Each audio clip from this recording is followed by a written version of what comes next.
सगळ्यात आधी chicken marinate करून घेऊया। त्याच्यासाठी चिकन मध्ये थोडं दही टाका, याने चव खूप भारी लागतो। दही टाकल्यानंतर त्याच्यामध्ये काही बेसिक मसाले, हळद, तिखट आणि गरम मसाला, चिकन मसाला आणि बिर्याणी मसाला हे सगळं टाकून झाल्यानंतर त्याला चांगलंपणे 1 ते 2 मिनिट मसाला पूर्ण लागेपर्यंत हाताने असं मिक्स करा। मिक्स झाल्यानंतर त्याला बाजूला ठेवा। 10 ते 15 मिनिट त्याला बाजूला ठेवायचे मॅरिनेट व्हायसाठी। नंतर तांदूळ घ्या। तुम्ही जेवढ्या लोकांसाठी बनवत असाल आपल्या अंदाजीने तेवढं तांदूळ घ्या। त्याला स्वच्छ 2 ते 3 पाण्याने धुवून त्याच्यामध्ये पण पाणी टाकून असं साईडला ठेवा 10 ते 15 मिनिट। तर ते सगळं झाल्यानंतर आपल्याला मसाले बघूयात कोणकोणते लागणार ते। तर मी 1 चक्री फूल घेतली, 4-5 विलायची घेतली, लवंग घेतली 4-5 आणि काळी मिरी घेतली आणि वाळलेला लिंबू आणि तमालपत्र आणि स्टिक घेतली। त्याच्यानंतर असा व्हिडिओ मध्ये दिसतंय तसा उभा अर्धा किलो कांदा चिरून घेतलेला। मी 1 किलो मटण घेतली त्याच्यामुळे अर्धा किलो कांदा घेतला।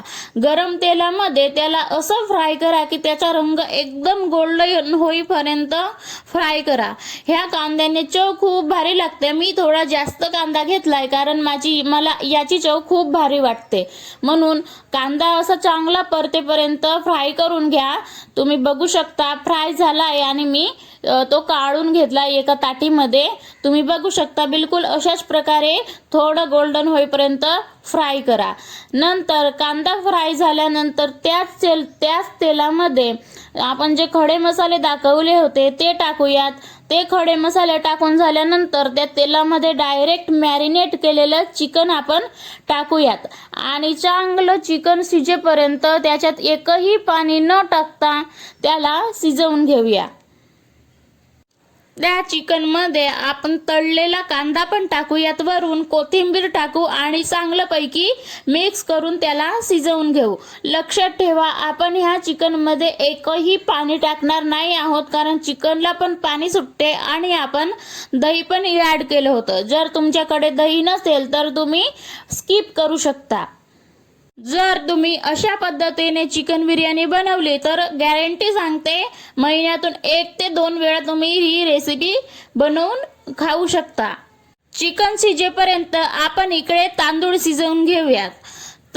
तर एका गंजामध्ये थोडं तेल टाका, त्याच्यामध्ये खडे मसाले टाका, लिंबू टाका वाळलेला आणि नंतर त्याच्यात पाणी टाका। जेवढं तांदूळ म्हणजे तांदळाच्या वरे येईपर्यंत पाणी टाका, अर्धा गंज पाणी टाकून झाल्यानंतर त्याच्यामध्ये चवीनुसार मीठ टाका, कोथिंबीर टाका आणि त्या पाण्याला 1 उकळी आल्यानंतर त्याच्यामध्ये जे आपण धुतलेले तांदूळ होते, भिजू टाकून ठेवलेले तांदूळ होते ते त्याच्यामध्ये ऍड करून घेऊयात। मी इथं बिर्याणी राईस वापरत आहे। तुमच्याकडे बिर्याणी राईस नसतील तर तुम्ही बासमती राईस पण वापरू शकता किंवा जी जोकर राईस येते ना ते पण तुम्ही इथं वापरू शकता।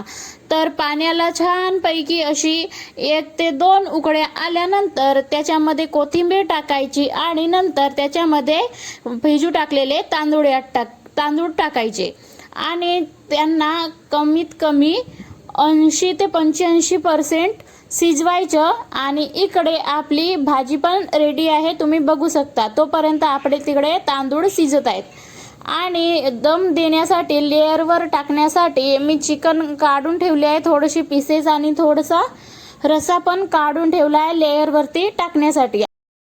इकडे आपलं राईस पण शिजून रेडी आहे। आपल्याला फक्त 85%च शिजवायचे आहे, कारण बाकीचं जे अर्ध कच्चं असतं ते आपल्याला दम वरती शिजवायचे आहे। तुम्ही बघू शकता तांदूळ आपल्या हातावरती तुटेल असंच त्याला शिजवायचं आहे, एवढंच। आणि ते सगळं झाल्यानंतर आपली जी गंजात चिकन वाचलेली होती त्याच्यावरती हे तांदूळ टाकायचे आहेत पूर्णपणे पाण्यातून काढून आणि नंतर जी चिकन आपण काढून ठेवलेली होती ती पीसेस आणि रसा त्या राईसवरती टाकायचं आहे आणि जी आपण कांदा तळून ठेवलेली होती ती पण टाकायचं आहे आणि कोथिंबीर टाकायची आहे। आणखी आपण भाताची लेयर देणार आहोत एक आपण दम देण्यासाठी 2 लेअर तयार केलेल्या आहेत. एक लेअर तयार झाली. आता दुसऱ्या लेअर वरती सेम तसंच तांदूळ राईस टाकायचे आहेत आणि त्याच्यावरती तळलेला कांदा आणि जो चिकनचा रसा वाचलेला होता, फक्त रसाच टाकायचा आहे. ते पण आपण टाकून घेऊ. आपण कलर वगैरे ॲड करणार नाही आहे. आणि वरतून कोथिंबीर टाकून त्याला झाकून घेऊ. नंतर तुमच्याकडे जो पोळ्या बनवण्याचा तावा असते त्याला गरम करा 2 ते 3 मिनिट आणि त्याच्यावरती बिर्याणीचं गंज ठेवा आणि कमी आचेवर कमीत कमी 20 ते 25 मिनिट तरी दम द्या. असं केल्याने बिर्याणी एकदम सळसळीत होते आणि मस्त टेस्टी लागते. आणि त्याच्यावरती वाफ न निघल्या पाहिजे म्हणून काहीतरी ओझं ठेवा. जसं की मी ठेवलं आहे, बघू शकता ताव्यावरती गंज आणि त्याच्यावर काही ओझं. तर 20 ते 25 मिनिट झाल्यावर आपली बिर्याणी एकदम झणझणीत आणि टेस्टी चविष्ट हॉटेलसारखी एकदम रेडी आहे. आणि सुगंध कसा आहे तो हा बघा, छान असा सुगंध घरभर पसरलेला आहे. तर रेडी आहे आपली दम बिर्याणी रेसिपी. तर तुम्ही तरी ही रेसिपी एकदा तरी नक्की ट्राय करा आणि ट्राय केल्यानंतर मला कमेंटमध्ये नक्की सांगा की कशी जमली होती. तर अशाच नवीन नवीन रेसिपीसाठी मला सबस्क्राईब करायला विसरू